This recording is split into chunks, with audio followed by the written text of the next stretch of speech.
തമിഴ്നാട് മുഖ്യമന്ത്രിയായി സത്യപ്രതിജ്ഞ ചെയ്ത് അധികാരമേറ്റെടുത്ത സി ജോസഫ് വിജയ് തൻ്റെ ജീവിതത്തിലെ ഏറ്റവും അനുകരണീയമായ ഒരു സ്വഭാവം തൻ്റെ ചെറുപ്രായത്തിൽ ബൈബിൾ വാക്യങ്ങൾ കാണാതെ പഠിക്കുന്ന ഒരു ശീലം തൻ്റെ മുത്തശ്ശി കൊച്ചു വിജയ്ക്ക് പകർന്നു നൽകി. രാവിലെയും വൈകിട്ടും ഓരോ വാക്യങ്ങൾ കാണാതെ പഠിക്കുക. ഒരു ചെറിയ ബൈബിൾ തലയണയ്ക്കരികിൽ വെച്ചിരിക്കും. ആ ബൈബിളിൽ നിന്നും ദിവസവും രാത്രി ഒരു വാക്യം പഠിക്കണം. രാവിലെ എഴുന്നേറ്റും ഒരു വാക്യം പഠിക്കണം. അങ്ങനെ വിജയിയെ ഡിവൈൻ ബോയ് എന്നായിരുന്നു സ്കൂളിൽ കുട്ടികൾ വിളിച്ചിരുന്നത്. തമിഴ്നാട് മുഖ്യമന്ത്രിയായി ശ്രീ ജോസഫ് വിജയ് അധികാരത്തിലേറി. രാഷ്ട്രീയ പരിചയം ഒന്നുമില്ലാതെ ആദ്യ തവണ തന്നെ ജയിച്ച് മുഖ്യമന്ത്രിയാകുന്ന വിജയിയെ അനുമോദിച്ചേ മതിയാകൂ. ജനം തീർച്ചയായിട്ടും പ്രതീക്ഷയോടെയാണ് വിജയിയെയും വിജയിയുടെ സർക്കാരിനെയും കാണുന്നത്. അവരുടെ പ്രതീക്ഷയ്ക്കൊത്തുയരാൻ അദ്ദേഹത്തിനും അദ്ദേഹത്തിൻ്റെ ടീമിനും കഴിയട്ടെ. വിജയിയുടെ ജയം അത് മറ്റൊരു അന്വേഷണത്തിലേക്കാണ് കൊണ്ടുചെന്നെത്തിച്ചത്. 10,000 ചോദിക്കുന്ന ആ ചോദ്യം എന്താണെന്നല്ലേ? ഏതാണ് വിജയിയുടെ മതം? അന്വേഷണ കുതുകികൾ അതിന് പുറകിലാണ്. വോട്ട് ചെയ്ത ജനത്തെ കുറ്റപ്പെടുത്തുന്നതിനും ആക്ഷേപിക്കാനും തൻ്റെ പേരിലെ ജോസഫ് വെച്ച് ഒരു കൂട്ടർ വല്ലാതെ കഷ്ടപ്പെടുന്നു. അതിന് പിന്നിൽ ക്രൈസ്തവവൽക്കരണം വരെ ആരോപിക്കപ്പെടുന്നു. ഇതുപോലുള്ള മണ്ടൻ സംശയങ്ങൾക്ക് മറുപടി അർഹിക്കുന്നില്ല എന്നറിയാവുന്ന വിജയിയും കൂട്ടരും മൗനം പാലിക്കുന്നത് ഊഹാപോഹങ്ങളും തെറ്റിദ്ധാരണകളും സമൂഹത്തിൽ നിലനിൽക്കുന്നതിനു കാരണമാകും. വിജയിയുടെ പിതാവ് തൻ്റെ മകനെക്കുറിച്ച് പറയുന്നത് ഇങ്ങനെയാണ്: എൻ്റെ അമ്മ അവനെ ഒരു നല്ല ശീലം പഠിപ്പിച്ചു. ഒരു കട്ടിലിൽ എൻ്റെ അമ്മയുടെ കൂടെയാണ് വിജയ് ചെറുപ്രായത്തിൽ കിടന്നിരുന്നത്. ഒരു ചെറിയ ബൈബിൾ തലയണയ്ക്കരികിൽ വെച്ചിരിക്കും. ആ ബൈബിളിൽ നിന്നും ദിവസവും രാത്രി ഒരു വാക്യം പഠിക്കണം. രാവിലെ എഴുന്നേറ്റും ഒരു വാക്യം പഠിക്കണം. അങ്ങനെ വിജയിയെ ഡിവൈൻ ബോയ് എന്നായിരുന്നു സ്കൂളിൽ കുട്ടികൾ വിളിച്ചിരുന്നത്. ഇന്ന് ഞങ്ങളുടെ ഉയർച്ചയ്ക്ക് കാരണം എൻ്റെ അമ്മയുടെ പ്രാർത്ഥനയാണ്. 2025 ഡിസംബറിൽ നടന്ന ക്രിസ്മസ് പ്രോഗ്രാമിൽ വെച്ച് വിജയ് ബൈബിളിലെ ഒരു സംഭവത്തെ ആസ്പദമാക്കി സംസാരിച്ചു. അത് ബൈബിളിലെ ജോസഫിൻ്റെ കഥയാണ്. തൻ്റെ സഹോദരങ്ങളെല്ലാം അവരുടെ ഇളയ അനുജനായ ജോസഫിനെ പൊട്ടക്കിണറ്റിൽ ഉപേക്ഷിച്ച കഥ. അവിടെ നിന്ന് മിഥ്യാന്യ കച്ചവടക്കാർക്ക് സഹോദരങ്ങൾ ജോസഫിനെ വിറ്റു. പിന്നീട് ഫറവോൻ്റെ അകമ്പടി നായകനായ പോത്തിഫറിന് വിറ്റു. അവിടെ വെച്ച് തെറ്റിന് വഴങ്ങാത്തതിനാൽ ജയിൽവാസം അനുഭവിക്കേണ്ടി വന്നു ജോസഫിന്. രാജാവായ ഫറവോൻ ഈ സമയം ഒരു സ്വപ്നം കണ്ടു.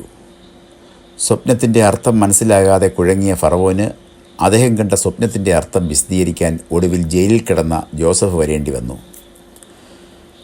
ജോസഫിൻ്റെ നിർദ്ദേശപ്രകാരം മെസ്സേമ്യ രാജ്യത്ത് വരാൻ പോകുന്ന 7 വർഷത്തെ സമൃദ്ധിക്കും 7 വർഷത്തെ ക്ഷാമത്തിനും ചെയ്യേണ്ട പ്രതിവിധികളെക്കുറിച്ച് ജോസഫ് ഫറവോന് മുന്നറിവ് നൽകി. അതിൽ സംപ്രീതനായ ഫറവോൻ ജോസഫിനെ തൻ്റെ 2ാം സ്ഥാനക്കാരനാക്കി മാറ്റി. ക്ഷാമകാലം ആരംഭിച്ചതോടെ ദേശത്തെങ്ങും കഠിനമായ ക്ഷാമമായി.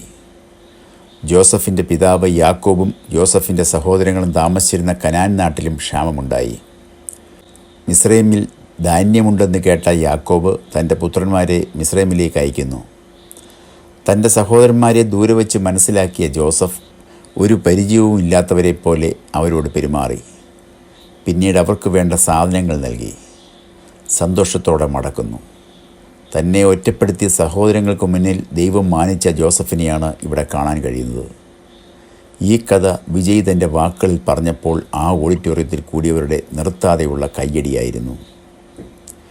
എന്താണ് സി ജോസഫ് വിജയിയുടെ മതം? വിജയുടെ അച്ഛൻ എസ്.എ. ചന്ദ്രശേഖർ പ്രശസ്ത സിനിമാ സംവിധായകനായിരുന്നു. അദ്ദേഹം കത്തോലിക്ക സഭാ വിശ്വാസിയാണ്. നമ്മുടെ നാട്ടിൽ ചന്ദ്രശേഖർ എന്ന പേരിൽ ജന്മനാ ക്രിസ്ത്യാനികളെ കാണാൻ ബുദ്ധിമുട്ടാണ്. എന്നാൽ മറ്റു സംസ്ഥാനങ്ങളിൽ അതല്ല സ്ഥിതി. അവർ ഇത്തരം പേരുകളൊക്കെ ഉപയോഗിക്കും.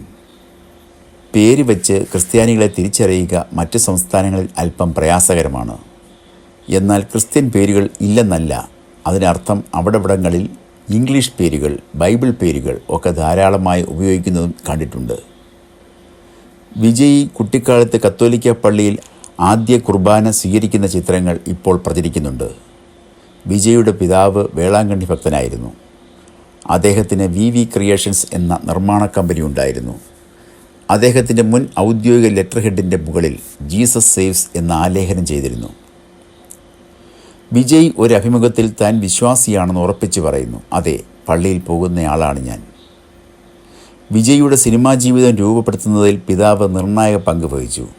അമ്മ ശോഭ ചന്ദ്രശേഖർ ഒരു ഹിന്ദു വിശ്വാസിയും മുൻ പിന്നണി ഗായികയുമാണ്.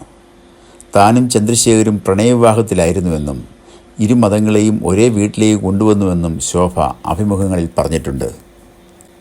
വിജയ് ഒരു മിശ്ര വിശ്വാസ കുടുംബത്തിൽ നിന്നാണ് വരുന്നതെങ്കിലും പൊതുസ്ഥലങ്ങളിൽ മതപരമായ വേർതിരിവുകൾക്ക് അതീതനായി വിജയ് പ്രവർത്തിക്കാറുണ്ട്. അമ്മയോടൊപ്പം അദ്ദേഹം പലപ്പോഴും ഹിന്ദു ക്ഷേത്രങ്ങളിൽ പോകുന്നത് കാണാം.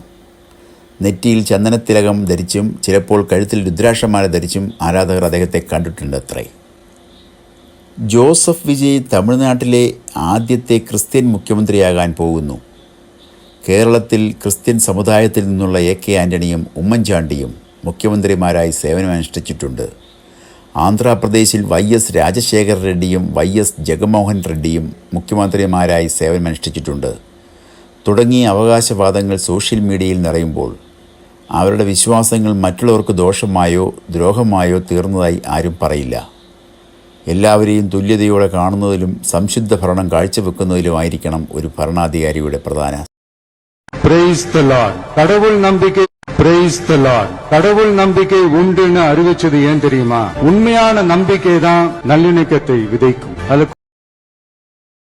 எதிரா ஒரு இளைஞனுக்கு எதிரா தன்னோட சொந்த சகோதரர்களே பொறாமைப்பட்டு அவனை பாழும் கிணத்தில் தள்ளிவிட்டு அதுக்கப்புறம் அவர் எப்படி மீண்டு வந்து அந்த நாட்டுக்கே அரசனாகி